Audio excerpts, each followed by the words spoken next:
दोस्तों आज मैं आपको सुनाने वाला हूँ दो भाइयों की ऐसी सच्ची भूतिया घटना जिसे सुनकर आपकी रूह कांप जाएगी।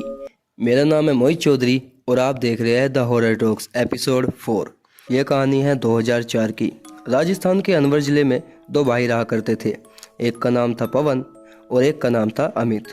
घर में ये दोनों भाई अकेले ही रहा करते थे। इनका कोई परिवार नहीं था, ना माँ बाप ना बीवी बच्चे। दोनों भाई एक ही कंपनी में काम करते थे। वैसे तो सब सही चल रहा था, मगर दोनों भाइयों का एक बात को लेकर हमेशा झगड़ा होता था और झगड़े का कारण था प्रॉपर्टी। दोनों भाइयों की मुंबई में कुछ प्रॉपर्टी थी जिसे लेकर इन दोनों भाइयों में हमेशा झगड़ा होता था। एक का कहना था मुंबई वाली प्रॉपर्टी मैं लूँगा तो दूसरे का कहना था मैं लूँगा। इसी बात को लेकर दोनों भाइयों में रोज झगड़ा होता था। दोनों भाइयों के रोज रोज के झगड़े से इनके पड़ोसी भी परेशान हो चुके थे। वैसे पड़ोसी सबके परेशानी रहती है, खैर छोड़ो आगे बढ़ते हैं। इन दोनों भाइयों में अमित बड़ा था। अमित रोज यही कहता था मैं बड़ा हूँ तो प्रॉपर्टी मैं लूँगा। 13 मई 2004 ये वो दिन था जब दोनों भाइयों में से एक मरने वाला था। 13 तारीख को दोनों भाई अपनी कंपनी का काम ख़त्म करके घर आ गए। अमित ने पवन से कहा आज मेरी तबीयत थोड़ी ख़राब है तो तू मेरे लिए एक कप कॉफ़ी बना दे। घर में खाना पीना सब पवन ही बनाता था। अमित की कॉफ़ी वाली बात सुनकर पवन ने गुस्से से कहा मैं तेरा नौकर नहीं हूँ जो तेरे लिए कॉफ़ी बनाऊँ। अब इस घर में खाना तभी बनेगा जब मुंबई वाली प्रॉपर्टी मुझे मिलेगी। प्रॉपर्टी की बात सुनकर अमित गुस्सा हो गया। दोनों भाइयों में फिर से झगड़ा शुरू हो गया, लेकिन आज का झगड़ा रोज से काफ़ी खतरनाक था। पवन अमित को गालियाँ दे रहा था, मगर अमित के दिमाग में कुछ और ही चल रहा था।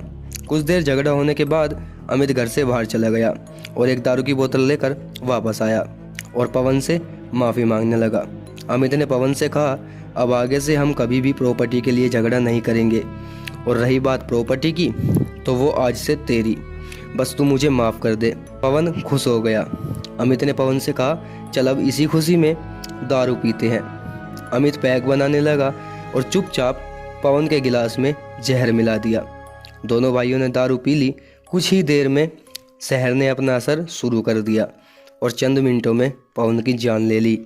अमित खुश हो गया और ज़ोर ज़ोर से हंसने लगा। अब प्रॉपर्टी अमित की हो चुकी थी। अमित ने पुलिस से बचने के लिए पवन की लाश को अपने घर के पीछे वाले गार्डन में दफना दिया और सो गया। अब अमित अकेला था, सब कुछ ठीक चल रहा था। एक हफ्ते बाद अमित के घर में अब काफ़ी शांति थी। एक हफ्ते से कोई लड़ाई नहीं हुई थी तो अमित के पड़ोसी परेशान हो गए। ये साले पड़ोसी इतने हरामी क्यों होते हैं बे? खैर छोड़ो, कहानी पे फोकस करते हैं। इतने दिनों से दोनों भाइयों की लड़ाई नहीं हुई थी तो पड़ोसी अमित से पूछने लगे कि इतने दिनों से पवन की आवाज़ क्यों नहीं आ रही। अमित ने कहा अब आएगी भी नहीं, हमारी प्रॉपर्टी की लड़ाई अब ख़त्म हो गई है, और पवन वहीं रहने चला गया। अमित बातें करके अपने घर आ गया। काफ़ी रात हो चुकी थी तो अमित सोने चले गया। अमित अपने बिस्तर पर लेट गया। अमित ने जैसे ही अपनी आंखें बंद करी, अचानक एक आवाज़ आई, ये घर मेरा है।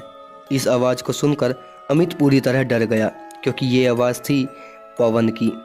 थोड़ी देर बाद फिर से एक आवाज़ आई, ये घर मेरा है, जैसे तूने मुझे मारा था वैसे ही अब मैं तुझे मारूंगा।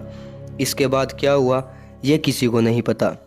अगले दिन सुबह सुबह अमित के घर दूध वाला आया। उसने अमित को आवाज़ लगाई, लेकिन अमित ने गेट नहीं खोले। जैसे ही उसने गेट खोलने के लिए गेट पर ज़ोर से हाथ मारा, गेट खुल गया। दूध वाला अमित को आवाज़ देते देते अंदर घुस गया।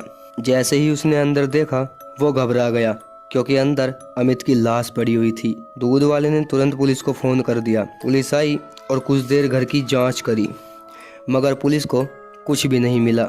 जांच करने के बाद पुलिस ने अमित की डेड बॉडी को पोस्टमार्टम के लिए भेज दिया। डॉक्टर आज तक ये नहीं पता कर पाए कि आखिर अमित मरा तो मरा कैसे।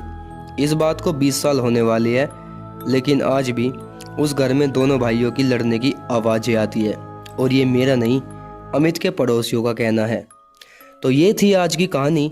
आपको कहानी कैसी लगी हमें कमेंट करके ज़रूर बताना। चैनल पे नए आए हो तो सब्सक्राइब जरूर करना। Thanks for watching.